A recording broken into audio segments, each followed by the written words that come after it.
everyone. I'm Harsha. And Nitesh and Suman. Today we are going to give the presentation on introduction to nanotechnology. Well, till now we are doing a lot of research in finding lightweight materials or in order to save the resources for the future generations. For that, we find the solution, which is nothing but the nanotechnology. Do you people have any idea about the nanotechnology? Okay, it's a nanotechnology. It's all about dealing with the materials at the atoms at the molecular level. Nanotechnology is engineering at the molecular level, which is introduced by the first term. The firstly, nanotechnology was introduced by the Richard Feynman in 1959. Here, generally, the nanotechnology deals with the structure size in between 1 to 100 nanometers. Here, the nanometer means 10 to the power of minus 9 meters. It is a study of physical phenomena of in terms of nanometers. 1 nanometer is equals to the it's about fingernail grows in 1 second. And in nanotechnology, we are going to rearrange the atoms at the molecular level, so we can build the materials which is lighter weight and faster and more durable.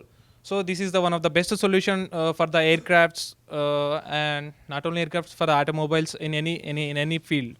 So with this we can produce lighter, stronger, and faster and smaller and more durable vehicles. So especially this is most useful in the spacecrafts in order to send the space shuttle into its orbits. So let the remaining part is explained by Nitesh. Compared to human hair, even we cannot determine the size of nanoparticle as they are very, very minute. Even the word minute doesn't suit to nanoparticle. Human hair is about 1 lakh micrometer wide. Nano in medicine. Nanotechnology in medicine development will have wide variety uses and could potentially saves great number of life. It is a combination of molecular biology and medicine. In future, nanotechnology will support the molecular system that are similar to living system. The molecular systems are the task for regenerating or replacement of body part that are caused due to accidents or infection or diseases. Best example for this is microrobots traveling through your bloodstream, isolating and kills cancer cells. LOC, lab on chip, is one of the famous nano application. It is a device that integrates one or several functions on a single chip, which is of only millimeters of size. It can examine DNA, identify cancer cell by single drop of blood. So next part will be continued by Uday.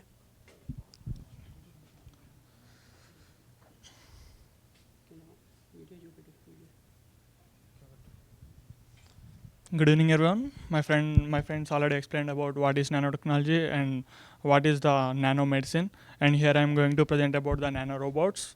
Nanorobots are the smallest particles, and they have the size of 100 millimeters, and these are particularly used in the operations of human persons, because sometimes it is very, very tough for the doctors to do operations and to find out the wounds inside the human.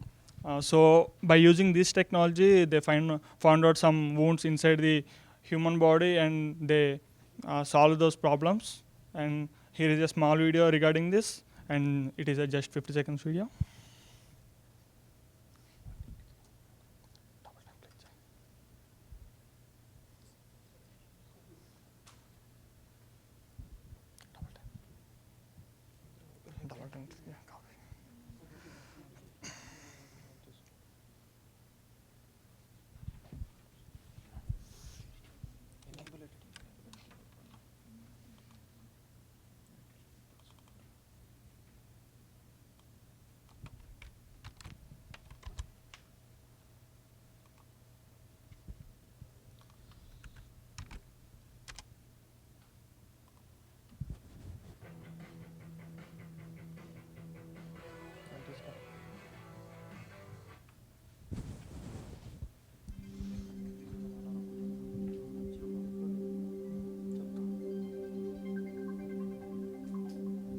This is a nanorobot.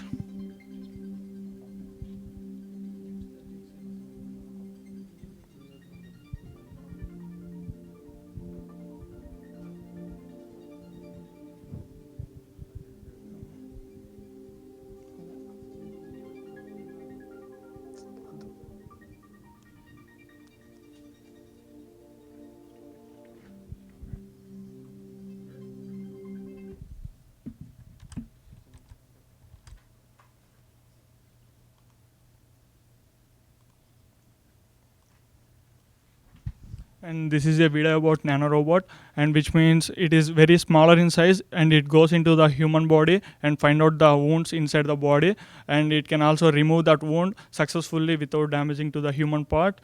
And it is also have some video camera. We have to fix it. So by using video camera, you can also see the entire operation in monitors. So many higher operations, doctors prefer this technology. So it is also in a implementation stage. And I'm also going to explain about the nanomedicine, because nanomedicine is also one of the greatest applications of the nanotechnology. And in nanomedicine, we use the lab on chip. Lab on chip is the a tool which used to do several operations, because sometimes we do blood test or sugar test, but by using the lab on operation, we can do multitask at a time. And we can also call it as a LOC. And here I'm going to explain about some of the current applications of the nanotechnology. The one of the main applications is nanobiotechnology. We can also call as bio-nanotechnology. It is the combination of biology and nanotechnology, because scientists always do their research on the on new things, but by using the nanotechnology, like nanotechnology devices or nanotechnology particles, they implement the some new technology to do research on the medical field. So it is also one of the best application. And here I'm going to explain about the another application, that is energy renewable. We can also call it as the energy application of nanotechnology, because we use the science and engineering for the development of energy. From many years, we can produce the energy as current, but by using the nanoparticles, we can produce the current in very small particle. By using the small nanomaterials, we can store the energy, and we can transfer the energy. So this is also one of the best applications of nanotechnology. And another part will be continued by my friend. All right, so my dear friends, my name is Sumant Rachalla, and I'm gonna discuss few more things about chemistry and environmental. And these nanotechnologies can be used in environment as well, like environmental science. Okay, if we use this nanotechnology and we can find out what are the molecules and what are the molecules, we can find it out. And as well as it is used in the consumer goods. Consumer goods like lipstick, like girls will be using, and cosmetics, and food supplies as tomato, apple, and oranges, and all sort of stuff. And it is used in the military and security applications. Like we can see in the military, in the war, many people are going to die with the different sort of machines, with the guns and all. So if we can use it out with this, and we can easily find out like what are the guns they are using it on. And nanotechnology is also used in the agricultural, and we can find it. We can see many of the crops are being damaged in the agriculture. So and it is an example for detect pathogens. Pathogens is nothing but a small molecular, small insect, which can access to the crop like grass or any plants, and it kills completely with the crop. So by the if we use with the nanotechnology, and we can find out what are the molecules and what are the insects or what are the stuff which is there on, and we can remove it easily. We can easily find out. And it is used on the plant production, and it can be delivered with the DNA to the plants. Like for example, if we take one insect. Okay, if we take one plant to the insect, and we want to, another plant insect is also there, and from here to here it will be carried out with the DNA parts. And it is also used in animal production. Nanotube sensors will detect hormones level charges. There is a tube which is called with a smaller size in the tube, and this will be detect hormones level charges. And it is also used in the food industry. Like we can see, many of the foods will be packaged in the polythene plastics. It might cause us to the like it might cause us germs to the plastic, and it may cause us germs to foods. So we prevent to respond to the packaging should be with a good molecular and sensing and the diodes. The picture is seeing over there. Chemicals of foodborne pathogens, and this is nothing but a diode which is RFID. If we put this nanotechnology into the RFID system, I mean like mm, in an diode, this is a diode. We can find out what are the germs which is being carried away, and we can remove it easily. Okay, and it is used in the safety for the food as well, and the advantages can be developed electronic goods like nanotransistors. Transistors will be like smaller in size. Okay, nano will be like completely smaller in size. So if we use it, and it will be developed electronically goods like nanotransistors, diodes, plasma displays, etc. And these are benefits in the energy cells as well. Like we can take it out with a cellular cell or a battery cell, and these will be manufacturing for nanotubes. Like tube will be like a similar size, bigger size, and it can be used in this thing as well. And nanoparticles, these are lighter in weight. Nanos are very much lighter in weight, like as we seen in the video, right? The nanotechnologies will be like completely with the smaller size. So it may not defect to the other thing. So these will be lighter in size, and these are with the more durable. And the disadvantages are the nanotechnologies have potential of developing and fabricating dangerous weapons, drugs in large quantity. At this moment, the main limitation of the high cost of nanotechnology also concerned with the environmental effects. Finally, come to the conclusion. Nanotechnology is new technology which is going to be implemented, and it has not been completely implemented in the market yet. And scientists are still doing research on it. This is just a beginning. This technology can fit and healthy. It can repair any type of damage. Like for example, if we cause any accident, okay, and doctors cannot put the inside and cause it. If we can use with the nanotechnology, and we can damage it, I mean clear the damage.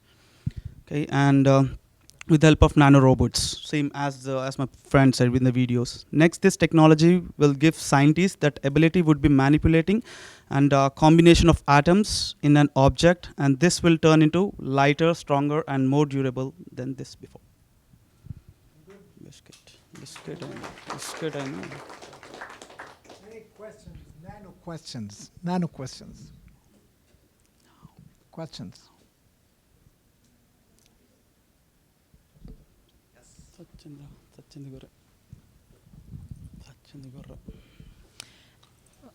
At the beginning, you guys mentioned, one of you mentioned about it being able to detect cancer. Is there anything it will be able to do about cancer? Is there any, or is it going to just be able to detect it?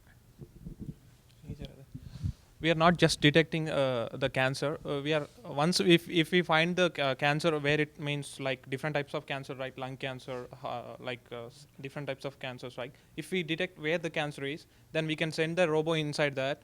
Then it will goes and inject the medicine at that particular place only. Right? Traditional method. Right now, what we are doing, we are giving the entire medicine to the total body for the which results in hair loss, something, and it affects every healthy cells also. So with this nanotechnology, we can send the particular robo in that in particular area. So we can inject the medicine only particular cells only. So this is the benefit of this. Other questions? Yes.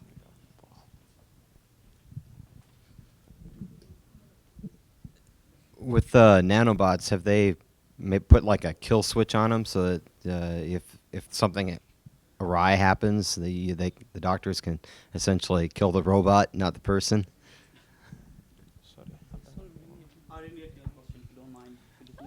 Actually, this is not yet implemented. It is in the research process. So they are trying to do their best.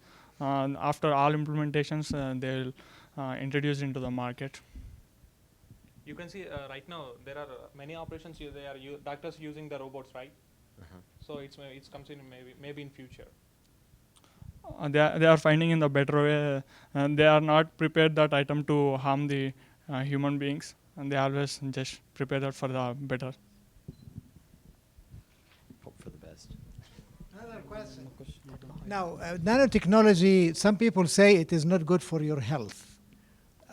Did you read anything or find anything about the health hazards of nanotechnology to the human or animal life or plant life? Because it's not all rosy, right? Some people say, no, it's dangerous, stop it. Like nuclear power, like anything else. You have people say yes, some people say no. Did you read anything in your research about the bad things? No, sir. If we introduce anything into the market, there is always good and always there is some people like it, some people oppose it. Yeah. So there is always positive and negatives about. But what I meant is not like I like zucchini, I don't like zucchini. It's kind of real danger. If this happens, this will happen. Things that are factual and scientifically proven that they can really be dangerous. Is It's there still anything? it's like a pseudoscience. It's not in complete stage. No, Still- completely approved. So nanotechnology is still It's in science in building. They Yeah. are trying to find. Okay, very good. Any other questions or comments? Well, would you please join me in thanking this group?